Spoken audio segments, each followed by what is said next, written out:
খবরের প্রথমেই দেখে নেব আজকের সংবাদ শিরোনাম। আমরা ন্যায় পাইনি, ৩২,০০০ চাকুরি বহাল রায়ের পরই বঞ্চিতদের সুপ্রিম কোর্টে যাওয়ার ঘোষণা। এসআইআর প্রক্রিয়া চলাকালীন হেল্প ক্যাম্প কিভাবে সাহায্য পাবেন বুঝিয়ে দিলেন মুখ্যমন্ত্রী। আফগান আদালতের নির্দেশে পরিবারের হত্যাকারীকে মৃত্যুদণ্ড দিল ১৩ কিশোর, তাকিয়ে দেখল ৮০,০০০ দর্শক। লক্ষ্মীর ভাণ্ডারের অঙ্ক বাড়ছে, বড় ইঙ্গিত মুখ্যমন্ত্রীর। এসআইআর মিটলে এবার শুরু হয়ে যাবে কেন্দ্রের এই কাজটি, ফের বাড়ি বাড়ি গিয়ে দিনক্ষণ সব জানিয়ে দিল কেন্দ্র। টি-20 সিরিজে বড় চমক, ভারতীয় দল থেকে বাদ পড়তে পারেন ৩ তারকা। কুয়াশা পড়বে বাংলার জেলায় জেলায়, বাড়বে ঠান্ডাও। কতটা শীত লাগবে, বৃষ্টি হবে এখন? আসছি বিস্তারিত খবরে। আমরা ন্যায় পাইনি, ৩২,০০০ চাকুরি বহাল রায়ের পরে বঞ্চিতদের সুপ্রিম কোর্টে যাওয়ার ঘোষণা। সম্প্রতি কলকাতা হাইকোর্ট জানিয়ে দিল ৩২,০০০ প্রাথমিক শিক্ষকের চাকরি বাতিল করার দরকার নেই, কারণ সবার বিরুদ্ধে দুর্নীতির অভিযোগ প্রমাণ করা যায়নি, আর কয়েকজনের ভুলের জন্য হাজার হাজার শিক্ষকের চাকরি যাওয়া ঠিক নয়। কিন্তু এই রায় ঘোষণা হতেই মামলাকারীরা জানিয়ে দিলেন যে তাঁরা এবার সুপ্রিম কোর্টে লড়াই চালিয়ে যাবেন। ডিভিশন বেঞ্চ বলেছে দুর্নীতি প্রমাণিত হয়নি, তাছাড়া নিয়োগ প্রক্রিয়ায় কারা দোষী তা স্পষ্ট নয়, তাই সকলের চাকরি বাতিল করা যাবে না। তবে রায়ের পর মামলাকারীরা জানান তারা এই রায়ে খুশি নন এবং তারা দাবি করেন যে এই রায় বেশি দিন বহাল থাকবে না। তবে শুধু মামলাকারীরা নয়, বঞ্চিত প্রার্থীরাও এই রায়ে অখুশি। অর্ণব ঘোষ বলেন, অনেক অনিয়ম ছিল, পুরো রায় না দেখা পর্যন্ত কিছু বলা যাচ্ছে না। আমরা উচ্চতর আদালতে যাব। অচিন্ত সামন্ত বলেন, আমরা ন্যায় পাচ্ছি না, এত অভিযোগ ছিল, সুপ্রিম কোর্টে এবার যাব। তবে হাইকোর্টের এই রায়ে স্বস্তির নিঃশ্বাস ফেলেছে কর্মরত শিক্ষকেরা। শিক্ষক শেখ নাসিম আলী বলেন, এটা আমাদের লম্বা দিনের লড়াইয়ের জয়। আমরা আদালতে সব প্রমাণ করেছি, সুপ্রিম কোর্টেও আমরা জিতব। মে 2023-এ সিঙ্গেল বেঞ্চ ৩২,০০০ শিক্ষকের চাকরি বাতিল করে, পর্ষদ আপিল করে ডিভিশন বেঞ্চে, সেখানেও একই রায় বহাল থাকে। এরপর সরকার, পর্ষদ ও শিক্ষকরা সুপ্রিম কোর্টে যায়। সুপ্রিম কোর্ট সিঙ্গেল বেঞ্চের রায়ে স্থগিতাদেশ দেয়। এরপর মামলা ফের কলকাতা হাইকোর্টে ফিরে আসে। 12ই নভেম্বর শুনানি শেষ হয় এবং আজ ৩রা ডিসেম্বর 2025 চূড়ান্ত রায় ঘোষণা করা হলো।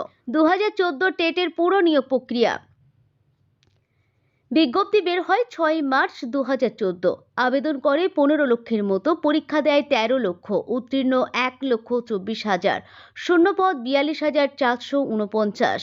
ইন্টারভিউ শুরু 2016, নিয়োগ হয় 2017 থেকে, প্রশিক্ষিত 11,000, প্রশিক্ষণহীন 32,000। কি কি অভিযোগ ছিল বঞ্চিতদের? ঠিকমতো অ্যাপটিটিউড টেস্ট হয়নি, পরীক্ষার নিয়ম পরিষ্কার ছিল না, প্যানেল প্রকাশ করা হয়নি, অনুমোদনহীন একটি সংস্থা দিয়ে প্যানেল তৈরি করা হয়, সিলেকশন কমিটি আইন মেনে হয়নি, সংরক্ষণ নীতি ঠিকমতো মানা হয়নি, কম নম্বর পেয়েও কেউ চাকরি পেয়েছে, আবার বেশি নম্বর পেয়েও অনেকে বঞ্চিত। এছাড়া বঞ্চিতরা আরও অভিযোগ করেন যে অনেকেই রাতে SMS করে চাকরি দেওয়া হয়, কারা চাকরি পেলেও তা কেউ জানতেন না। 22 সালের নভেম্বরে প্রথম পর্ষদ সরকারি তালিকা প্রকাশ করে, তখনই দেখা যায় নাম, নম্বর, মেধা তালিকা সব আগেই গোপন রাখা হয়েছিল। এরপরে প্রিয়াঙ্কা নস্কর আদালতে মামলা করেন।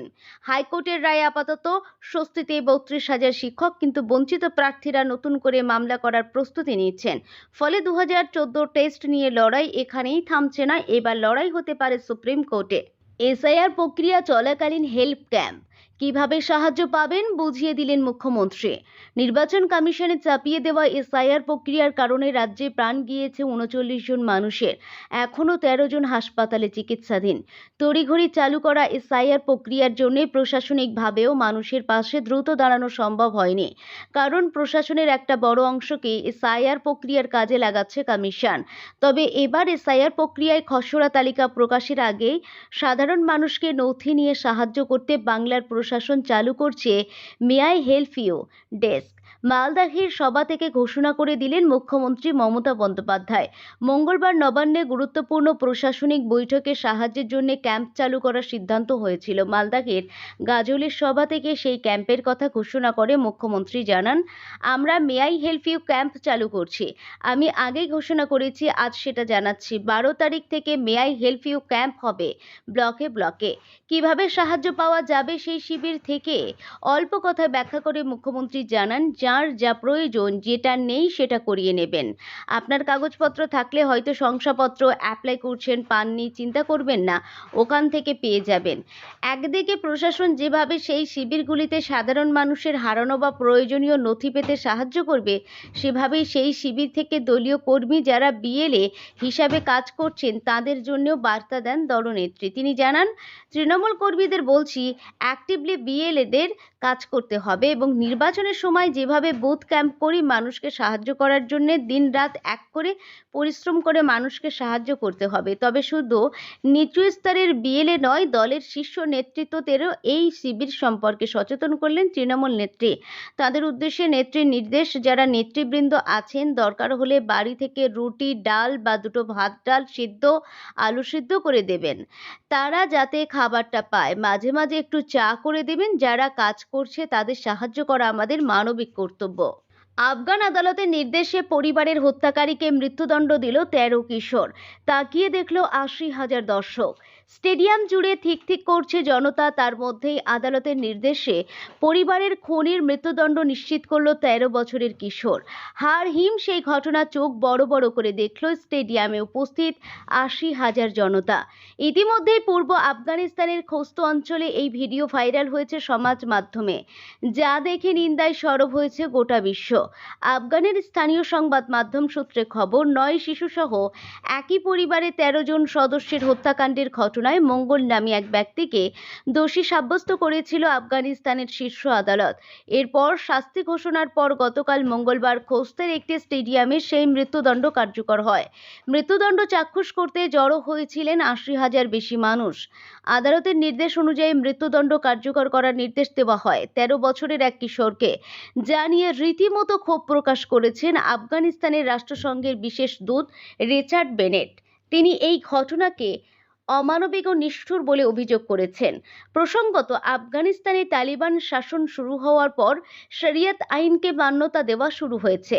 সেই মতো মঙ্গল নামে ওই ব্যক্তিকে দোষী সাব্যস্ত করে মৃত্যুদণ্ড দেয় আদালত। এরপর মৃত পরিবারের বাকি সদস্যদের কাছে বিকল্প মতামত দেওয়ার জন্য সময় দেওয়া হয়।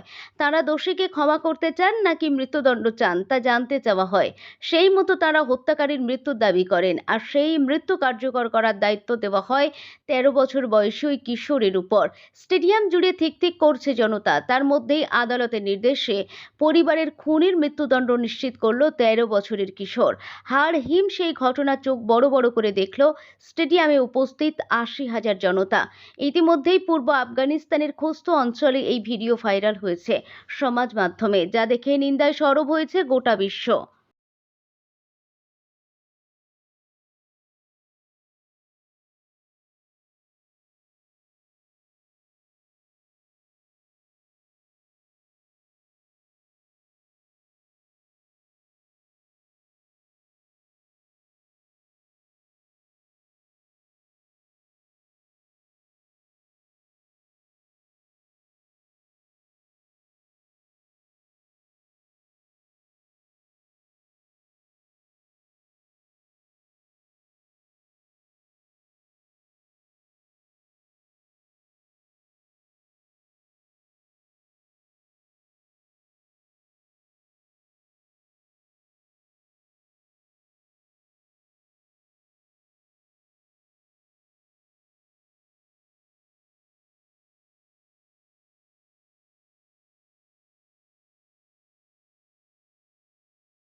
এসআইআর পর্ব মিটলেই শুরু হবে ভারতের জনগণনার কাজ, অন্তত এমনই জানালো কেন্দ্র। 2026-এর ভোটের আগে রাজ্যগুলিতে এসআইআর চলছে, আর 2027 সালে হবে আদমশুমারি তথা জনগণনা। শীতকালীন অধিবেশন চলাকালীন সংসদে এমনই ঘোষণা করেছে নরেন্দ্র মোদী সরকার। জানা যাচ্ছে মোট 2টি দফায় সেন্সাসের এই কাজ হবে। লোকসভায় এক লিখিত বিবৃতিতে কেন্দ্রীয় স্বরাষ্ট্রমন্ত্রী জানান, 27 সালে জনগণনা হবে। কেন্দ্রীয় মন্ত্রী জানিয়ে দিয়েছেন, 2 পর্যায়ের এই কাজের প্রথম পর্যায়ে বাড়ির গণনা হবে। এই কাজ শুরু হবে 2026 সালের এপ্রিল থেকে সেপ্টেম্বর পর্যন্ত। কেন্দ্রশাসিত রাজ্যগুলিতে হবে বাড়ি গণনা, এরপর দ্বিতীয় পর্যায়। এই পর্যায়ে হবে জনগণনা। 2027 সালের ফেব্রুয়ারি মাসে হবে এই কাজ। তবে পাহাড়ি অঞ্চল যেমন জম্মু ও কাশ্মীর, হিমাচল প্রদেশ, লাদাখ ইত্যাদি জায়গায় তুষারপাত ঘটে বলে সেখানে জনগণনা হবে 2026 সালের সেপ্টেম্বর মাসে। আসলে কংগ্রেস সাংসদ রাহুল গান্ধী প্রশ্ন তুলেছিলেন, জনগণনা কবে হবে? এর জবাবেই কেন্দ্রীয় প্রতিমন্ত্রী এই দিনক্ষণ জানান। তবে শুধু জনগণনা নয়, হবে জাতি গণনাও। কেন্দ্র জানিয়েছে 100 বছর পর হবে এই গণনা। বস্তুত 2027 সালে যে জনগণনা হতে চলেছে তা হবে ডিজিটালে। জনগণ নিজের মোবাইল অ্যাপের মাধ্যমে সমস্ত পরিসংখ্যান নিজেরাই তুলে ধরবেন। তারপর সেই মতো সংগ্রহ করা হবে যাবতীয় তথ্য। কেন্দ্রীয় স্বরাষ্ট্র মন্ত্রক মঙ্গলবার লোকসভায় জানিয়েছে, আসন্ন জনগণনা 2027 প্রক্রিয়াটি 2টি পর্যায়ে অনুষ্ঠিত হবে। 2026 সালে হাউস লিস্টিং মানে বাড়ির তালিকাভুক্তি এবং হাউজিং ডেটা সংগ্রহ। সংশ্লিষ্ট রাজ্য কেন্দ্রশাসিত অঞ্চলগুলির সিদ্ধান্ত অনুযায়ী 2026 সালের এপ্রিল থেকে সেপ্টেম্বরের মধ্যে 30 দিনের সময়কালে সম্পূর্ণ হবে এই কাজ। দ্বিতীয় পর্যায়ে হবে জনসংখ্যা গণনা। এটি 2027 সালের ফেব্রুয়ারি মাসে করার জন্য নির্ধারিত হয়েছে। বিরোধী দলনেতা রাহুল গান্ধীর এক প্রশ্নের জবাবে স্বরাষ্ট্র প্রতিমন্ত্রী নিত্যানন্দ রায় নিশ্চিত করেন যে দেশের সর্বত্র গণনার জন্য 2027 সালের 1 মার্চকে রেফারেন্স তারিখ হিসাবে ব্যবহার করা হবে। তবে লাদাখ এবং জম্মু ও কাশ্মীর, হিমাচল প্রদেশ এবং উত্তরাখণ্ডের বরফ ঢাকা অঞ্চলগুলির জন্য জনগণনা 2026 সালের সেপ্টেম্বরে হবে। সেক্ষেত্রে 2026 সালের 1 অক্টোবর রেফারেন্স তারিখ গণ্য হবে। এই প্রক্রিয়াটিতে পূর্ববর্তী অনুশীলনগুলি থেকে প্রাপ্ত তথ্য ইতিমধ্যেই অন্তর্ভুক্ত করা হয়েছে। প্রশ্নপত্র তৈরির বিষয়ে জনগণের মতামত সংক্রান্ত প্রশ্নের উত্তরে এমএইচএ জানিয়েছে, জনগণনার প্রশ্নাবলী শুধুমাত্র সংশ্লিষ্ট মন্ত্রক, ব্যবহারকারী সংস্থা এবং বিষয় বিশেষজ্ঞদের সঙ্গে আলোচনার পরই চূড়ান্ত করা হয়। জনগণনা 2027-এর জন্য দেশব্যাপী একটি প্রি টেস্ট গত 30 নভেম্বর শেষ হয়েছে এবং চূড়ান্ত প্রশ্নাবলী শীঘ্রই বিজ্ঞাপিত হবে বলে মন্ত্রক জানিয়েছে। জনগণনা বিধি 1990-এর 6 নম্বর বিধি অনুসারে জনগণনার প্রশ্নাবলী এবং তফসিলিগুলির আইনের ধারা 8-এর উপধারা 1 এর অধীনে সরকারি গেজেটের মাধ্যমে কেন্দ্রীয় সরকার দ্বারা বিজ্ঞাপিত হয়। রেজিস্ট্রার জেনারেল এবং সেন্সাস কমিশনারের কার্যালয় প্রশ্নাবলী চূড়ান্ত করার প্রক্রিয়ার মধ্যে রয়েছে। টি-20 সিরিজে বড় চমক, ভারতীয় দল থেকে বাদ পড়তে পারেন 3 তারকা। দক্ষিণ আফ্রিকার বিরুদ্ধে আসন্ন টি-20 সিরিজে ভারতীয় দল বড়সড় পরিবর্তনের মুখে পড়তে চলেছে। নির্বাচকদের কৌশলগত সিদ্ধান্ত, চোট এবং সাম্প্রতিক পারফরমেন্স, এই 3 কারণ মিলিয়ে ভারতীয় দলে দেখা যেতে পারে বড় চমক।